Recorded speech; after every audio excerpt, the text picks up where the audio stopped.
বর্দি, আমি যে প্রদীপকে ভালোবাসতাম সে মরে গেছে। মাধু, যে সম্পর্ক সকলের চোখের আড়ালে গড়ে ওঠে তাকে অবশ্য আড়ালে লুকিয়ে রাখতে হয়। তুমি কি বলতে চাইছো পরিষ্কার করে বলো মাধু। তুমি যদি মেয়ে না একটা ছেলে হতে, তোমার এই মুখ আমি ভেঙে গুড়িয়ে দিতাম। তোমার এই নোংরা কথা বলার সাহস আমি চিরকালের মতো শেষ করে দিতাম। হঠাৎ ফোন করলে? আজ বড় বৌদি হুকুম দিয়েছে তুমি টেলিফোন না করলেও আমি যেন করি। তাই করলে ভালো। তা বড় বৌদি ফোন করে কি কি বলার হুকুম তোমাকে দিয়েছেন বলে ফেলো। তুমি অনেকদিন বাড়িতে আসনি, তাই আজকে অবশ্যই একবার আসতে বলেছে। এক সময় তোমাদের বাড়িতে গেলে তোমার মেজ বৌদি আমাকে ঘরে নিয়ে যেতেন, দেখাতেন নতুন কি কি কিনলেন। এবার তোমাদের বাড়িতে গেলে তোমার বড় বৌদিও দেখাবেন ওর নতুন কেনা সম্পত্তিটা। কিন্তু প্রদীপ, ওটা আমার দেখা হয়ে গেছে, তাই যাবার ইচ্ছে আর নেই। তোমার কথার এক বর্ণ বুঝতে পারলাম না। হ্যাঁ, ব্যাপারটা সহজ, তলিয়ে ভাবলে বোঝা যাবে। কতটা তলায় যেতে বলছো? যতটা তলায় নামার ক্ষমতা বিলেত থেকে নিয়ে ফিরেছ ঠিক ততটাই নামতে পারো। আমি উপরে ওঠার একটা রাস্তা দেখতে পেয়েছি, আমার গুরুজনরা আমাকে সেই পথেই যেতে বলছেন। তাই তাই কয়েকটা দিন একটু ব্যস্ত থাকবো, বিরক্ত না করলে খুশি হব।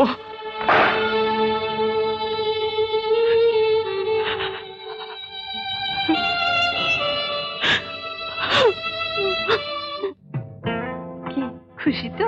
হ্যাঁ মেজবৌদি, আর কদিন তুমি এভাবে চালিয়ে যাও, তাহলে দেখবে মাধুরীকে পেতে আমার কোনো অসুবিধা হবে না।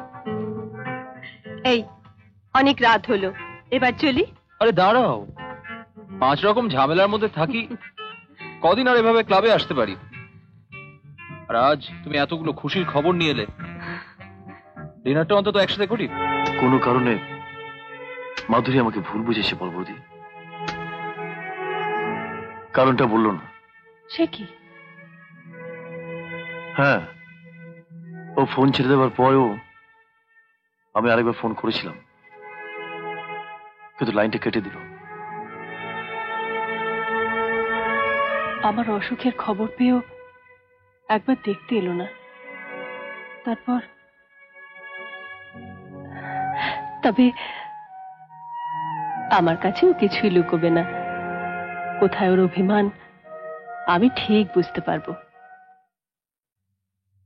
আমাকে বুঝতে অসুবিধা হচ্ছে?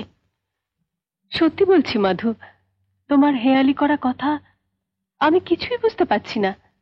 কথায় তো মানুষকে চেনা যায় না, চিনতে গেলে লাগে দুটো চোখ। যে চোখ দিয়ে এতদিন আমাকে চিনতে পেরেছ, সেই চোখ দুটো বন্ধ করে আমাকে চিনবে কি করে বর্দি? কি করে বুঝবে? আবার সেই হেয়ালি? বর্দি, আমি যে প্রদীপকে ভালোবাসতাম সে মরে গেছে। মাধু, বিলেত থেকে ভালোবাসা সে নতুন অর্থ শিখে এসেছে, তাই আমার এক বুক ভালোবাসাকে আমার চাইতে সুন্দরীর জন্য ভুলে যেতে পেরেছে। কি বলছো মাধুরী? ঠিকই বলছি। আমি আগের প্রদীপকে যতখানি ভালোবাসতাম, আজকের প্রদীপকে তুমি যদি ঠিক ততখানি ভালোবেসে থাকো, তাহলে আমার কথাগুলো তাকে জানিও। জানিও যে তার জন্য অপেক্ষা করার মানসিকতা একদিন থাকলেও আজ আর আমার নেই।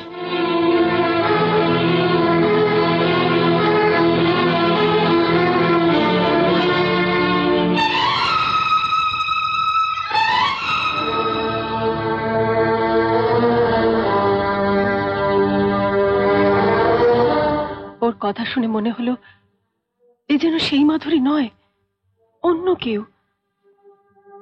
কেন এমন হলো প্রদীপ? জানি না বড় বৌদি, কিন্তু জানতে তো হবে। না,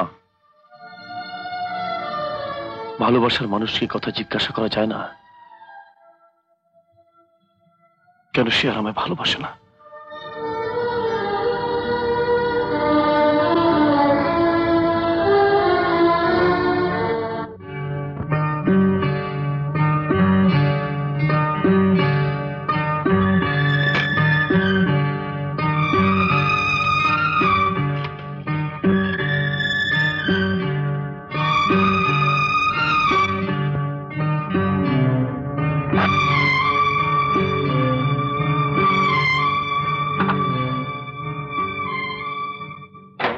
হ্যাঁ বাড়ি যাবেন না স্যার?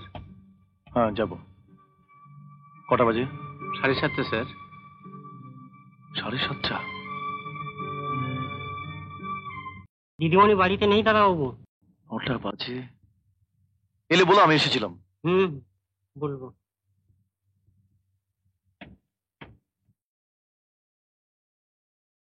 মাধু, মাধু দাঁড়াও। অনেক রাত হয়েছে, বাড়ি যাও। বর্দি হয়তো ভাবছে। অন্য কে কি ভাবছে তা আমি জানতে তোমার কাছে আসিনি মাধু। হঠাৎ তোমার এরকম পরিবর্তন? পরিবর্তন আমার না তোমার? আমার? হ্যাঁ, আমার মতন একটা সাধারণ মেয়েকে আর তোমার ভালো লাগছে না, তাই আমার চাইতেও সুন্দরের দিকে ঝুঁকেছ। এই কথাটা তুমি বড় বৌদিকে বলেছো? হ্যাঁ বলেছি, কারণ তিনি হয়তো মানেটা বুঝবেন। তা আমি তো কিছুই বুঝতে পারছি না। বুঝতে পারছো না? না, কারণ তুমি ছাড়া আমার জীবনে কোনো মেয়ে কোনোদিন আসেনি, আসবেও না।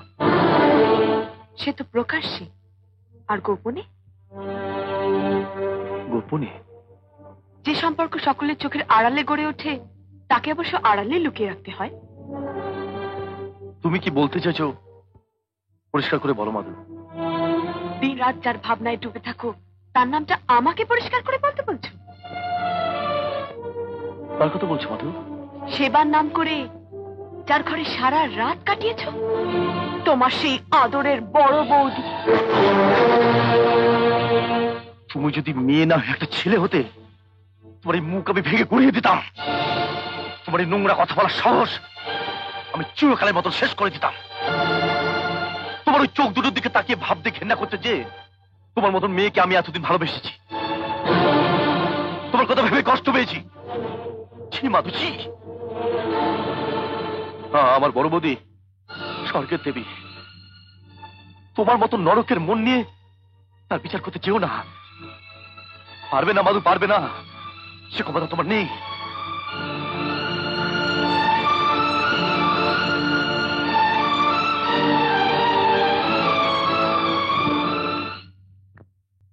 মনি, তুমি সত্যি বলছো? তুমি সত্যি বলছো মনি? হ্যাঁ গো, খবরটা তোমাকে কদিন ধরেই দেবো ভাবছিলাম। মনি, আমার কি যে আনন্দ হচ্ছে না। আমার আমার আমার ভীষণ আনন্দ হচ্ছে মনি। আমার দারুণ আনন্দ হচ্ছে। এত চকলেট, এত রকমের? খা না, খা, আরো দেবো। একটা কাজ কর, এটা তোর মাকে দিয়ে আয়। কি ব্যাপার মেজদা? বৌদি, একটা আনন্দের খবর আছে।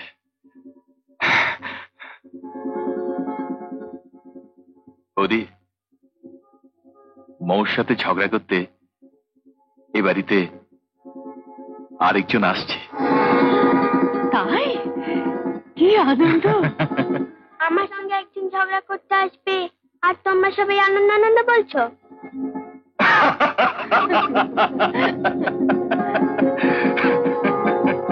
এমন আরো অনেক ভিডিও দেখতে এই চ্যানেলটি সাবস্ক্রাইব করে নিন এবং পাশের বেল আইকনটি প্রেস করে দিন।